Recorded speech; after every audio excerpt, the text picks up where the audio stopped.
Assalamualaikum warahmatullahi wabarakatuh. Assalamualaikum warahmatullahi wabarakatuh. Allahumma salli ala sayyidina Muhammad wa ala ali sayyidina Muhammad. Maaf jika kita wanita sedang libur atau menstruasi, apakah boleh memuaskan suami menggunakan mulut? Terima kasih. Bismillah. Di saat kemarin ada yang tanya masalah apa itu. Jadi kalau sudah urusan hal semacam itu, mari kita tingkatkan wibawa majelis supaya tidak di majelis kita bicara sesuatu yang tidak pantas. Kemarin ada yang tanya masalah apa, lupa kemarin. Juga masalah-masalah yang sensitif seperti itu. Dan jangan membiasakan kita di majelis saat membicarakan hal yang demikian itu dengan dibarengi dengan guyonan, merendahkan syariat itu menjadi sebab barokahnya ilmu dicabut. Baik, kita bicara tentang syariat. Suami istri halal. Anda boleh berbuat apa saja suami istri. Bebas. Anda bersenang-senang dengan kupingnya, dengan rambutnya, dengan apa saja boleh. Halal. Cuman yang diharamkan dalam dua keadaan. Waktu haid memasukkan ke lubang depan. Memasukkan seorang suami alatnya ke lubang depan. Kemudian yang kedua yang diharamkan memasukkan ke lubang belakang. Baik dalam keadaan haid atau tidak haid, hukumnya haram dan dosa besar. Ini usalah haid. Yas'alunaka 'anil mahid. Qul huwa adza fa'tazilun nisa fil mahid. Bertanya tentang haid, bagaimana jauhi wanita untrusan itu. Tidak boleh menggauli istri dalam keadaan haid. Haid bukan istihadhah ya. Istihadhah adalah darah tapi bukan darah haid. Ini ada ilmunya khusus. Tanyakan kepada ahlinya nanti. Kita juga punya diklat haid praktis 30 menit. Kemudian selebihnya adalah Anda boleh bersenang-senang, boleh apa saja. Mohon maaf, jadilah wanita cerdas. Ini adalah ilmu yang mungkin jarang dihadirkan. Seorang suami yang soleh mungkin, seorang suami yang soleh, dia mungkin di luar melihat sesuatu yang diharamkan, cuman dia orang menjaga diri. Astagfirullah, saya lihat aura di luar. Karena dari seorang soleh, dia tidak mau menuruti itu semuanya, karena itu adalah haram. Maka dia tutup mata, pejam mata dan menjauhkan itu semuanya. Tapi dia seorang laki-laki normal, bangkit syahwatnya, pulang ke rumah, istri yang mens. Istrinya ada halangan, ayo mau diapain? Ayo menjadi istri yang aktif, inovatif. Anda tidak boleh melayani suami Anda dengan sesuatu yang khusus itu. Tapi Anda harus bisa senangkan suami dengan diri Anda. Misalnya, mohon maaf, ini majelis mulia, jika seorang suami mengeluarkan air mani dengan tangannya sendiri, maka dia telah melakukan kesalahan dan dosa.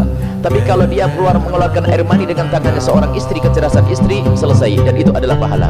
Maka jadilah istri cerdas. Jangan istri kalau sudah lagi masya Allah, libur buat kopi, liburnya dengan suami, sampai suami itu masya Allah stres.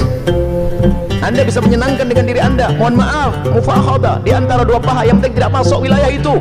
Atau apa saja, mohon maaf ini saya sampaikan majelis mulia, sebab banyak wanita gayanya sih, modelnya kayak hebat-hebat, tapi masya Allah bikin stres suami. Hati-hati itu, hei para wanita, sadar. Senangkan suamimu dengan apapun yang Allah berikan kepadamu, dengan tanganmu, dengan apapun. Yang penting kalau Anda haid jangan masuk wilayah itu. Sebab kadang suaminya sampai kena sudah tidur, masih akan diwakin kopi, enggak, sarapan enggak, bang beli makan di warung aja bang, yang ngoroknya yang digedekan.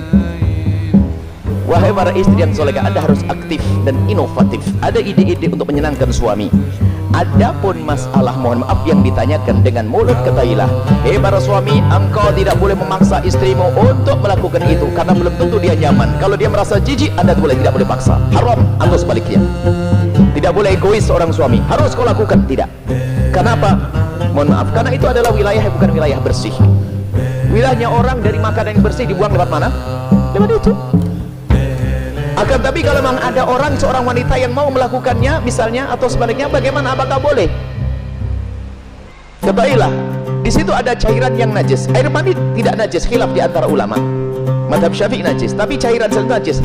Maka kalaupun seandainya harus melakukan, mohon agar tidak ditelan. Karena itu adalah jangan sampai karena itu najis. Tidak usah ditelan cairan-cairan. Adapun masalah air mani adalah khilaf di antara ulama, akan tapi boleh seorang suami, seorang istri melakukan yang demikian, tentu dengan keridhaannya dan tentunya dengan waspada. Tidak boleh sampai ada masuk ke dalam perutnya sesuatu, karena itu ada mani. Sebelum mani adalah najis, cairan-cairan sebelum mani adalah najis. Dan wahai para suami dan para istri, yuk kita melakukan sesuatu yang sesuai dengan petunjuk Nabi SAW, akhlak yang baik. Dan kenapa biasanya ada pertanyaan demikian ini? Karena apa? Naudzubillah, ada yang ditonton yang salah, gurunya salah, dari film-film yang ngaco itu ditiru, sehingga dia bingung untuk menyelesaikan urusan pribadinya dengan cara ini cara itu.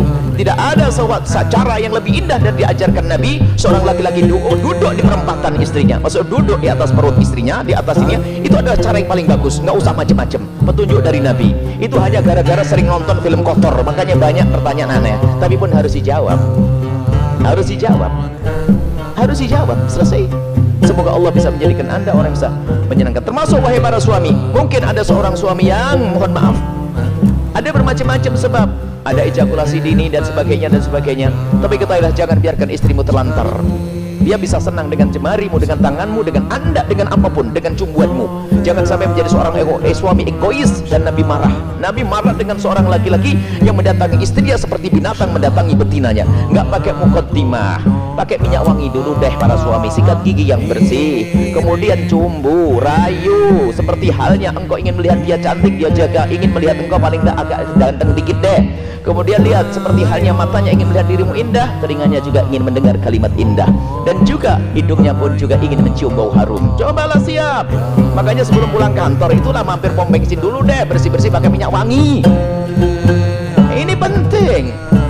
Nah, kemudian jangan sampai mohon maaf Anda puas, dia tidak puas, Anda zalim. Kalaupun Anda tidak memuaskan dengan itu karena mungkin Anda punya sesuatu, sakit dan sebagainya, maka ketahuilah istrimu adalah seorang wanita yang beriman. Dia tidak akan melakukan zina, akan tapi Anda harus bisa memuaskan dengan apapun, dengan tangan Anda dan seterusnya. Kalau dia mencari kesenangan dengan tangannya sendiri, wanita itu, dia dosa. Tapi kalau dengan tangan sang suami tidak dosa. Mohon maaf, ini majelis mulia, dan jangan dijadikan bahan guyonan yang demikian ini. Ini adalah ilmu. Kadang-kadang begitu, suami cuek mendatangi istrinya, sudah nggak pakai mukaddimah, langsung selesai.